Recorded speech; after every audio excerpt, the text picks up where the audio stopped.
Hi, Reverend Tony here, and I've got a spiritual challenge for you for the month of May on the theme of pluralism. If you think you're up for the challenge, stick around.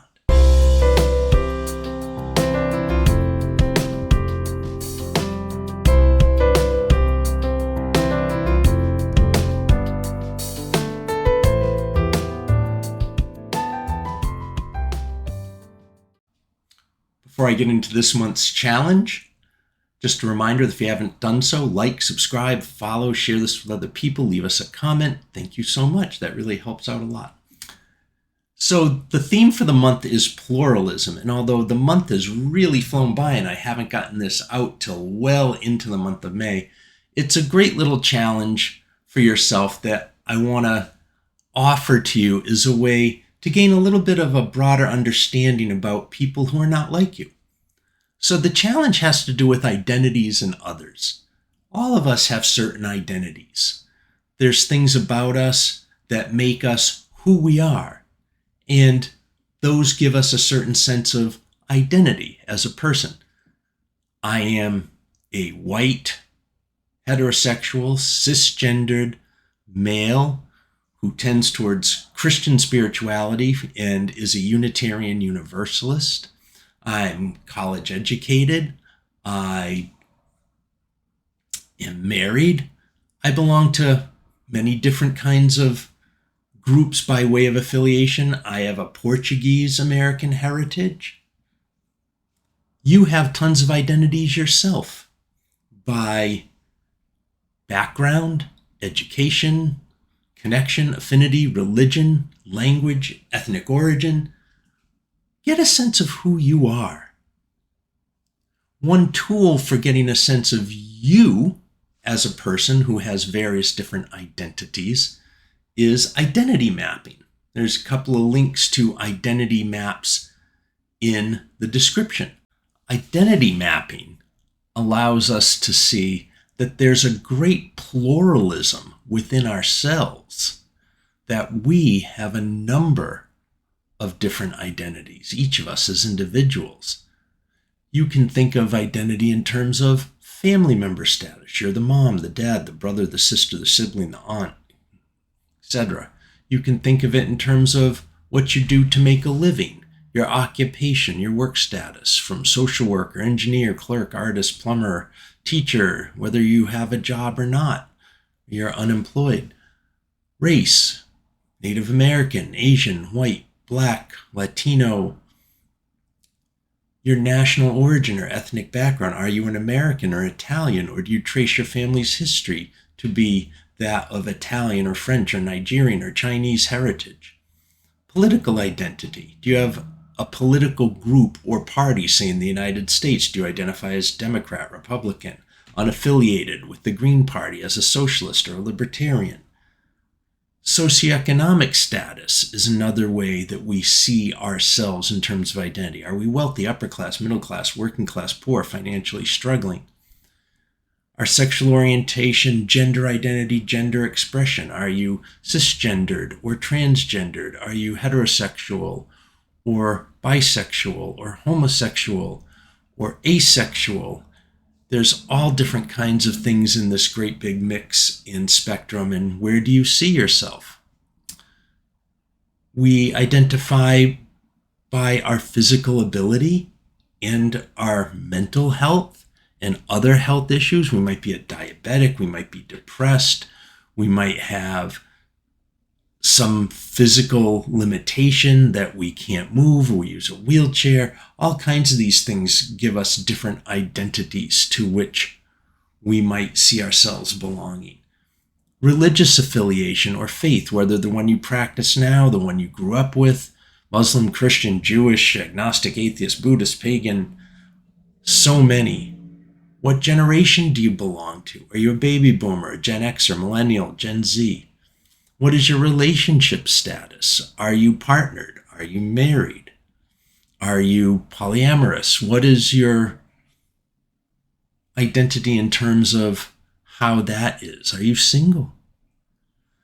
What is your geographic identity? Are you a Northern Hemisphere person, Southern Hemisphere person, an American, an African, an Asian, a European, in the United States? Are you Midwestern, New Englander, from the South? Different traits, skills, and gifts we have are different ways we identify. Are we athletic or musical, or artistic or shy or introverted, extroverted? Hobbies and activities we enjoy are ways we can identify ourselves. Are you a jogger, a quilter, a cook, a stamp collector, a guitar player, a painter, or a person who loves movies or reading or snowboarding or skiing? Or what other ways might you identify yourself? What are the identities you have? How do you see you?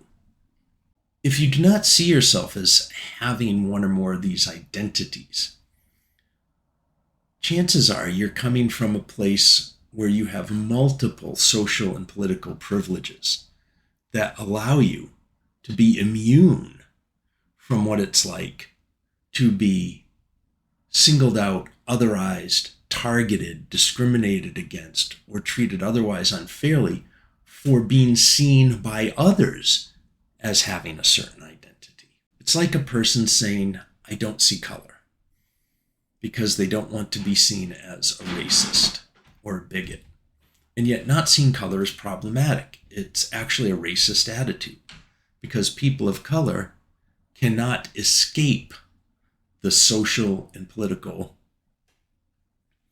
treatment of being a person of color, being singled out, discriminated against, having various microaggressions and slights and injustices that befall them all the time just because of color of their skin. So to not see color means you deny their experience of being a person of color. You don't see that there's any difference. They're misperceiving any difference according to color.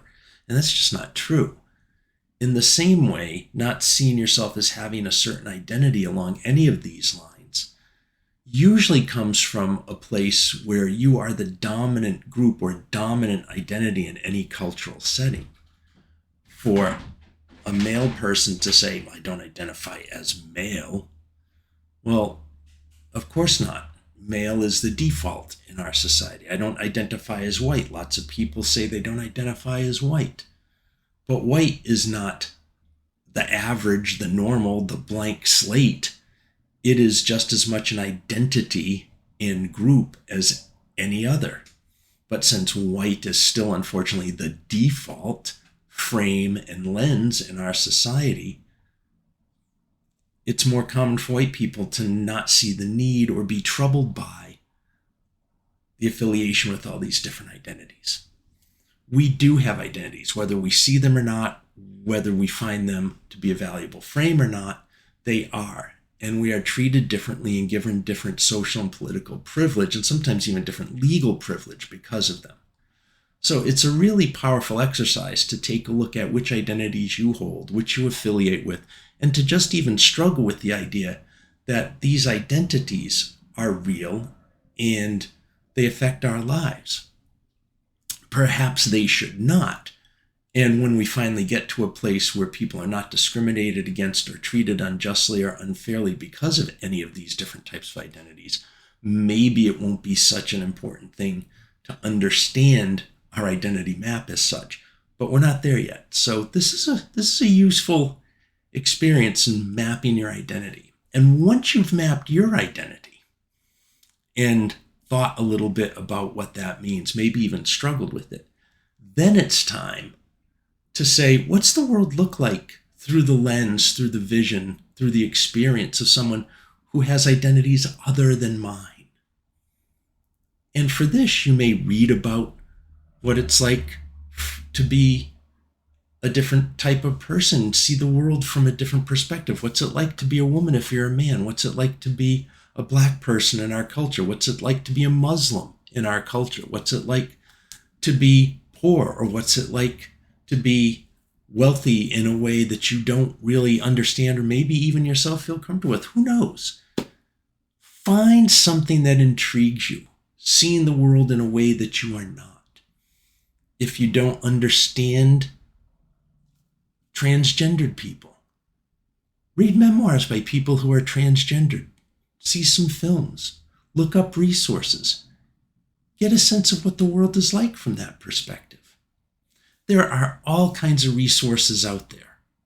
If you would like some resources to explore certain kinds of things and you don't know where to start, get in touch with me. I'd be happy to either give you some suggestions or point you to other resources and other people who can. That's my challenge. Wrestle with your identity and then start to learn a little bit about an identity that's not yours. I think that'll keep you busy for the remainder of this month. Sorry I got this challenge out so late. As always, I'd love to know how you did with the challenge. So don't be afraid to be in touch and let me know what you think. Until next time, go in peace. Check out my website and blog at tonylorenzen.com for even more resources that will open your mind, touch your heart, and inspire your spirit.